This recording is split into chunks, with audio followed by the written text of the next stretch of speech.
NDA सरकार में अब बिहार में रोजगार बातें बेगूसराय के प्रभार मंत्री ने मंगल पांडे ने मीडिया को बताया। मंत्री ने कहा कि बेगूसराय में सरकार के विभिन्न विभाग के विकास के कार्य चल रहे हैं। विभिन्न योजनाओं की समीक्षा मैंने की। जो भी जन कल्याण के कार्यक्रम यहां पर चल रहे हैं उनकी भी मैंने समीक्षा की, चाहे वह कृषि विभाग हो, शिक्षा विभाग हो, स्वास्थ्य विभाग हो। जो भी सारे महत्वपूर्ण विभाग हैं उसमें आवश्यक दिशा निर्देश मैंने अधिकारियों को दिया। बिहार में बहुत जल्द 10,000 से अधिक एएनएम की बहाली होगी। स्वास्थ्य विभाग में जो भी रिक्तियां हैं उस विभाग की समीक्षा की गई। एनएचएम की 14,000 से अधिक रिक्तियां पर मैंने कार्रवाई करने का आवश्यक निर्देश स्वास्थ्य विभाग को दिया है। इस विभाग के अंदर अलग अलग पदों पर 45,000 रिक्तियां हैं, उनको भरने का निर्देश और आवश्यक कार्रवाई करने के लिए निर्देशित किया। ये बातें स्वास्थ्य मंत्री, कृषि मंत्री एवं बेगूसराय जिले के प्रभारी मंत्री मंगल पांडे ने जिला स्तरीय कार्यक्रम समिति की बैठक में की। जो कार्य चल रहे हैं विकास के, उन कार्यों की भी समीक्षा की।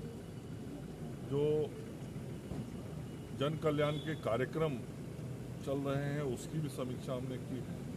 और अलग अलग विभाग, चाहे वह कृषि विभाग हो, शिक्षा विभाग हो, स्वास्थ्य हो, जो भी सारे महत्वपूर्ण विभाग हैं उन विभागों के संदर्भ में आवश्यक दिशा निर्देश दिया। और अभी जो मौसम है उसमें आगे आने वाले समय में बाढ़ का भी खतरा है और सुखाड़ का भी खतरा है। तो बाढ़ और कटाव के लिए जिला प्रशासन की जो तैयारी है उस तैयारी की भी समीक्षा हमने की। हालांकि कुछ दिनों पूर्व माननीय मुख्यमंत्री जी के स्तर पर भी इसकी समीक्षा हुई थी और आज जिला स्तर पे उसकी समीक्षा हमने की है। पूर्व में जो 2021 में बाढ़ आया था उसके अनुभव के आधार पे यदि ऐसी कोई आकस्मिक स्थिति बनती है तो उसमें हमको जो भी काम करने हैं उन सारे चीज़ों की तैयारी जिला प्रशासन ने किया है। एसडीआरएफ यहाँ पे है, पॉलीथीन है, जो नाव के अनुबंध करने हैं वो सारे काम हो रहे हैं। कटाव के रक्षण के लिए जो काम करने हैं उसमें जो अभियंता हैं वो काम में लगे हुए हैं।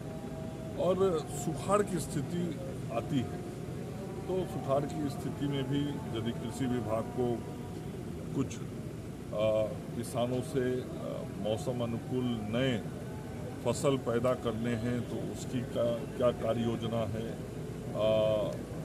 डीजल अनुदान की भी व्यवस्था की हुई है राज्य सरकार की तरफ से। तो इन सारी चीज़ों की योजना पे चर्चा और निर्देश मैंने सभी संबंधित अधिकारियों को दिया। स्वास्थ्य विभाग और कृषि विभाग के आप दोनों विभाग के मंत्री हैं, सरकार के आप मंत्री हैं और यहाँ बिहार के सारे छात्र आपसे उम्मीद कर रहे हैं कि क्या वैकेंसी है आगे आपके द्वारा, कितनी बहाली आप करने जा रहे हैं? अभी बहुत शीघ्र सबसे पहले एएनएम की बहाली होने जा रही है। 10,000 से अधिक संख्या में वो बहाली होगा। और कुल मिला के स्वास्थ्य विभाग के अंदर जो सारी रिक्तियां हैं उस संबंध में मैंने विभाग में भी समीक्षा की है। पूर्व में भी जानकारी हमने दिया है। एनएचएम के तहत 14,000 से अधिक रिक्तियों पे कार्रवाई का निर्देश हमने दिया है। उसी प्रकार से विभाग के अंदर अलग अलग पदों पे लगभग 45,000 रिक्तियाँ हैं। उन रिक्तियों के संदर्भ में भी उन रिक्तियों को भरने का निर्देश और उसके लिए आवश्यक कार्य जो करने हैं वो विभाग को हमने निर्देशित किया है। चलिए, धन्यवाद।